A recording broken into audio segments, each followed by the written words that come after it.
দীর্ঘ 3 মাস ফেসবুকে প্রেম করার পর আজই প্রথম প্রেমিকার সাথে দেখা করতে যাব। প্রথম দেখাটা কেমন রোমান্টিক হবে এসব ভাবতে ভাবতেই নিজেই শরমে গরম ভাতের মতো নরম হয়ে যাচ্ছি।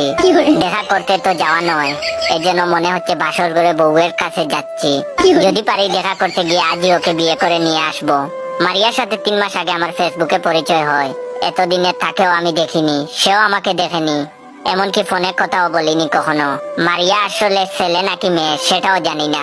ওর কাছে পিক চাইলে পিক দেয় নাই, খালি বলে সামনাসামনি দেখিও। আর ফোনে কথা বলতে চাইলে বলে যে আমার এই মিষ্টি কণ্ঠস্বর তুমি ফোনে শুনবা। তুমি কি চাও না তোমার প্রেয়সীর কণ্ঠস্বর সরাসরি সামনাসামনি বসে শুনতে?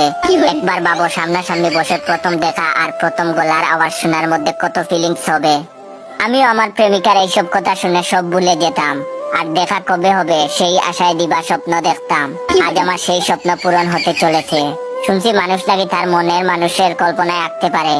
আমিও কল্পনায় মারিয়াকে আঁকার কত চেষ্টা করতাম, কিন্তু পারিনি। যতবারই চেষ্টা করছি ততবারই ইন্ডিয়ান নায়িকারা কল্পনায় চলে আসে, তাই কল্পনায় আঁকা বাদ দিছি। ঘুমের মধ্যে স্বপ্নেও মারিয়াকে দেখতে পারিনি। যতবার মারিয়াকে স্বপ্নে দেখছি ততবারই হয় একদম বুড়ি মানুষ পাইছি, নয়তো শাড়ি পরা কোনো মেয়ে পাইছি। কিন্তু যখনই তার মুখের দিকে তাকাইছি তখন দেখছি মুখ ভর্তি দাড়ি।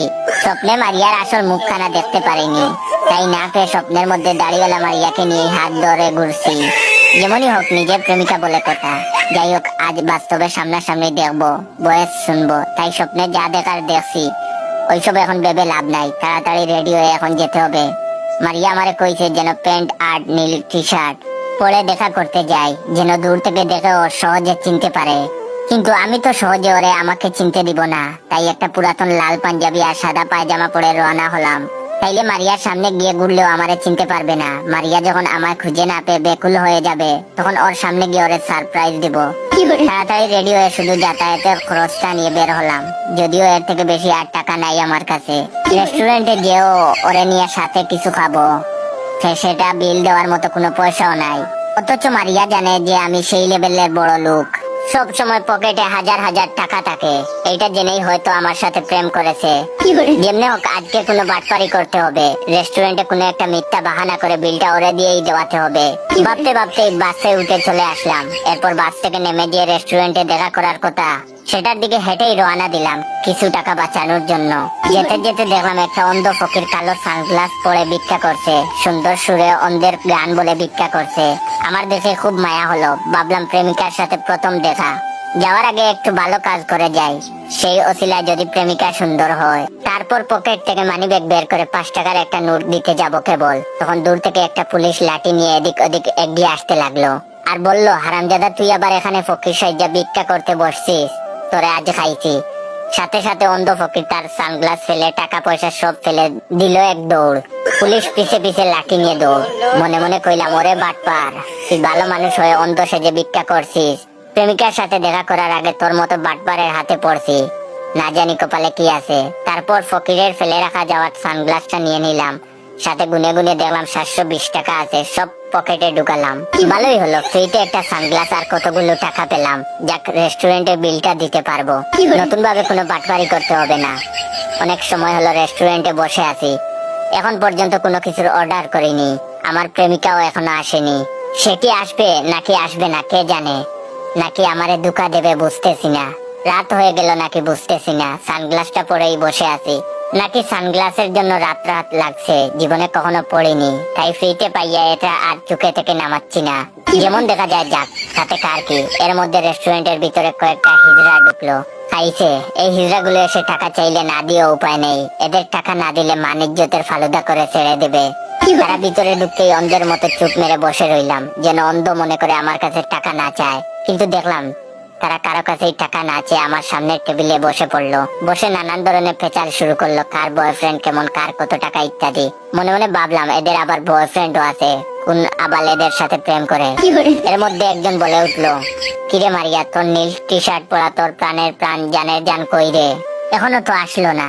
3 মাস প্রেম করে কি তোকে এখন ফাঁকি দেবে? এটা শুনেই বুকের ভিতর ধক করে উঠলো। মানে কি, এই হিজড়াটা আমার মারিয়া?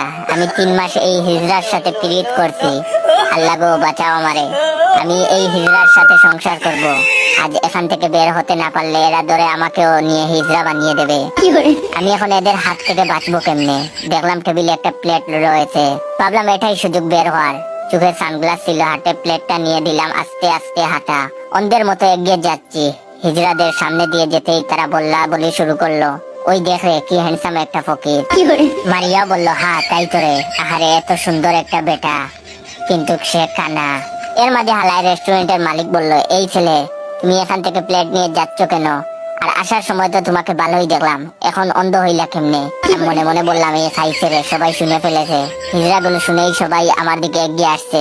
পরিস্থিতি খারাপ দেখে প্লেটের টাকাগুলো পকেটে ঢুকে প্লেটটা রেখেই দিলাম একটা দৌড়। পিছন তাকিয়ে দেখলাম হিজড়াগুলো পিছে পিছে দৌড়াচ্ছে আর বলতেছে, ওই বাটপার ছেলে, আমার টাকা দিয়ে যা, তুই টাকা না দিলে তোর হিজড়ার সন্তান হইবে, তুই সারা জীবন ভিক্ষা করে খাইবি, তোর পরিবার হিজড়া দিয়ে ভরে যাবে।